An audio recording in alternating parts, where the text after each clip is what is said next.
Orang yang tidak punya partai kok mencalonkan, ini kan aneh juga. Ada juga yang nggak punya partai, tapi ngotot selalu mencalon gitu. Calon pilpres, calon pilgub, nanti calon wali kota lagi. Habis itu, ya kan? Tanpa pamit pun, ya, ini bicara soal etika, tapi sudahlah. Tanpa pamit, Mas Anies tiba-tiba deklarasi bersama Nasdem. 1000 relawan Timnas Amin tidur di mana? Kami ini pimpin demo, saya diangkat. Ketika Anies kalah jumlah suara dalam pilpres, tapi Anies tetap jadi pemenang. Ya, jangan sampai kita mengulahi orang soal etika, tapi seperti menepuk air lulang terpercik bunga sendiri. Kalau kemudian masyarakat Indonesia menjadi pragmatis, itu karena ulah ketua-ketua partai mencalonkan orang berdasarkan kehendak dia, bukan kehendak masyarakat. Kalau memang seperti itu kalian disejahterakan sama Pak Anies, tapi kau kalah suaranya. Itulah jiwa besarnya seorang Prabowo Subianto. Walaupun dihina, walaupun dicaci, walaupun dimaki, dia tetap memuji. Tidak pernah mau balik menghina, ya. Beda tuh kayak tim perubahan. Halo teman-teman perspektifku, wah gimana nih kabar kalian? Semoga baik-baik saja ya dan semoga selalu diberikan kesehatan. Seperti biasanya kalau barengan sama aku di sini, aku ingin mengajak kalian untuk mencari info-info menarik apa hari ini yang cocok banget buat dikulik. Dan seperti biasanya juga tidak usah terlalu banyak babi bu. Yuk langsung aja kita tonton videonya. Kami 10 tahun menjadi oposisi. Ya, kalau kita bedah ya, dan saya soal Mas Anies, siapa sih Mas Anies Baswedan? Mas Anies itu ikut konvensi Partai Demokrat tahun 2013. Ya, ikut konvensi Partai Demokrat tahun 2013. Di saat Demokrat masih jaya-jayanya. Di saat Demokrat terpuruk di pemilu 2014, beliau pindah dari konvensi Partai Demokrat ikut tim pemenangan Pak Jokowi dan Pak JK. Pak Jokowi menang di Pilpres 2014, diangkat jadi Menteri Pendidikan. Lalu setahun kalau tidak salah dipecat oleh Pak Jokowi, kena reshuffle, nganggur. Ya, ini fakta bukan fiksi. Lalu setelah itu didukung dan diusung oleh Pak Prabowo dan Partai Gerindra. Sebentar lagi, biar selesaikan. Dan saya ingin sampaikan, ya, diusung dan didukung dan dimodali oleh kami. Ya, lalu terpilihlah menjadi gubernur DKI, menikmati kursi empuk gubernur DKI. Nah, tanpa pamit pun, ya, ini bicara soal etika, tapi sudahlah. Tanpa pamit, Mas Anies tiba-tiba deklarasi bersama Nasdem. Ya, itulah menunjukkan bahwa Anies Baswedan tidak pernah oposisi, bergabung dengan deklarasi dengan Nasdem, partai pendukung pemerintah yang bukan oposisi juga. Ya, lalu mempertanyakan Pak Prabowo yang pernah 10 tahun jadi oposisi. Nah, saya nggak tahu kalau mungkin kalah Pilpres 2024 nanti Mas Anies kemana lagi? Dari Demokrat sempat didukung oleh Gerindra, sekarang didukung oleh Nasdem. Walau-walam 2029 Mas Anies ikut partai mana lagi? Oke, Gitu baik. Nah, intinya apa? Ya, ini soal adab. Ya, jangan sampai kita mengulahi orang soal etika, tapi seperti menepuk air lulang terpercik bunga sendiri. Oke, Itulah Anggi. Baik, saya Jadi ingin jangan menampilkan mulai ini. kalau kita nggak pernah oposisi mengulahi orang seakan-akan Oke, ini orang saya itu nggak sudahi bisa dulu oposisi. yang ini. Anak abah ya, dengarkan ini ya anak abah. Gitu. Ini mengingatkanku dengan statementnya Bung Fahri Hamzah waktu itu ya.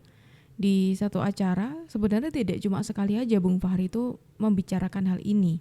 Sudah beberapa kali Bung Fahri membicarakan hal ini. Itu mengenai Pak Anies yang dianggap tidak totalitas ketika terjun di dunia politik. Dan ini terbukti sekarang gitu loh. Kan ini terkesannya Pak Anies Baswedan itu seperti lompat-lompat kayak gitu dari Demokrat. Terus habis itu ya dikhianati lagi ya waktu itu. Terus Gerindra juga iya yang sudah mensupport waktu di Pilkada DKI Jakarta waktu itu. Sekarang kayak gimana? Terus ini nanti di 2029 gak tahu nih Pak Anies tuh bareng siapa gitu. Karena dari cerita-cerita di sebelumnya itu kan sudah polanya tuh sama. Kayak seperti lompat dan tanpa pamit. Itu yang susah.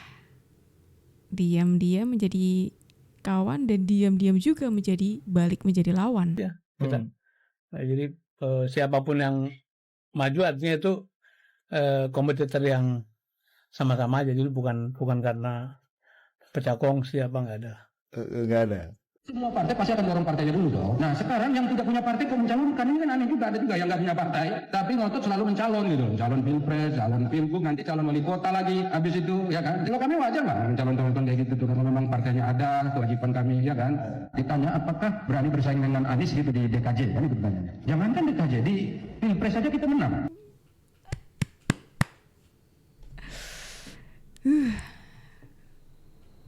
Ngomongnya sangar, tapi bener sih.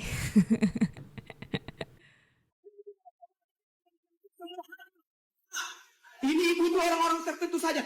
700 timnas Amin belum di mana? Pertanyaan langsung. Sebentar Pak, ini saya harus. Yang kedua, 1000 relawan timnas Amin tidur di mana?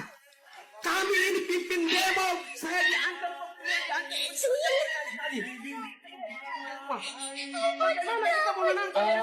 Sebentar, Pak. Sebentar, jangan Pak.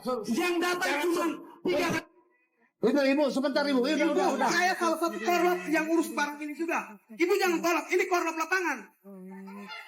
Ibu tidak punya kontribusi dalam demo-demo begini, saya yang pimpin pertama. Saya begini, maksud saya begini. Ya. Saya kan tidak diperkenankan untuk menyampaikan tanggapannya. Oke. Maksud saya begini, saya saran kalau bisa TPN dan Timnas Amin jangan tidur, ambil alih juga supaya kita 1 juta. Iya, memberikan semangat kan sifatnya, bukan menjustis dan bukan menggeneralisasikan semuanya. Sama semuanya. Waduh, ini sepertinya kok panas sekali ya. Panas sekali perdebatan antara sesama pendukung ini. Pak Anies, tolong Pak Anies, ini pendukung Pak Anies ini sepertinya sedang tidak baik-baik saja. Anak kuliah dapat bantuan melalui KJP. Justru gue bangga sama Pak Anies. Gue dengan 120.000 gue dapat daging, telur, beras, dan susu. Tapi kok kalah di Jakarta ya, waktu Pilpres kemarin. Gue herannya di situ. Kenapa bisa kalah suaranya Pak Anies di Jakarta? Kalau memang seperti itu kalian disejahterakan sama Pak Anies. Tapi kok kalah suaranya? Kok bisa gitu nah? Kenapa bisa? Seharusnya menang dong. Kan? Karena sudah mensejahterakan warga Jakarta. Tapi kok bisa kalah? Kalah. Dan sekarang mau cagup nih. Semoga aja menang. Bisa menang melawan Pak Ridwan Kamil. Jangan gitulah Bu, kasihan mereka. Kasihan ini tertampar oleh realita yang menyakitkan ini ya. Jadi sabar Ibu, sabar ya. Memang saya mendapatkan undangan dari partai-partai politik, diminta untuk dicalonkan menjadi gubernur. Saat ini saya sedang mempertimbangkan apakah kembali atau tidak.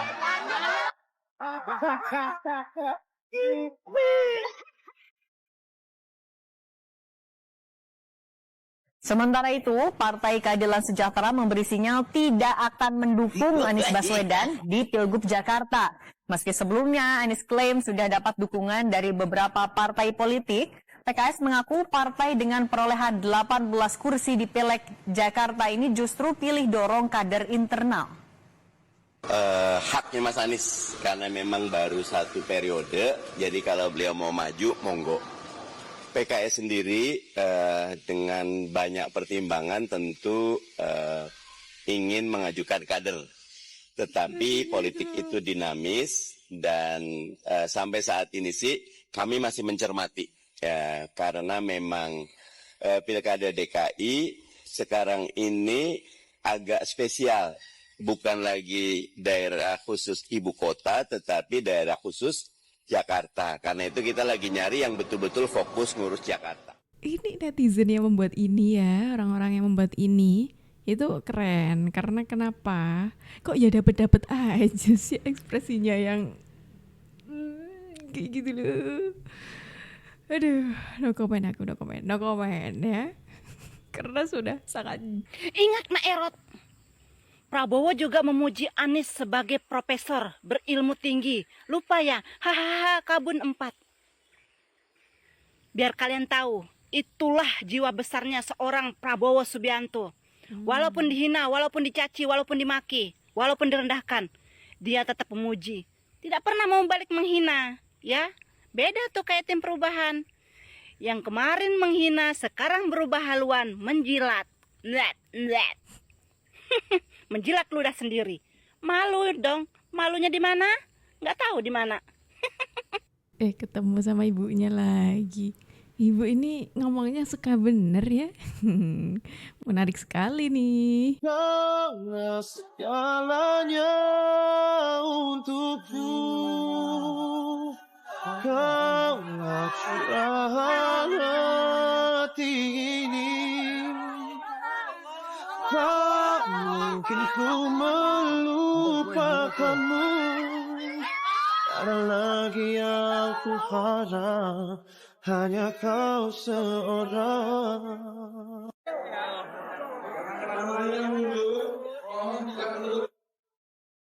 Aku masih seperti yang dulu,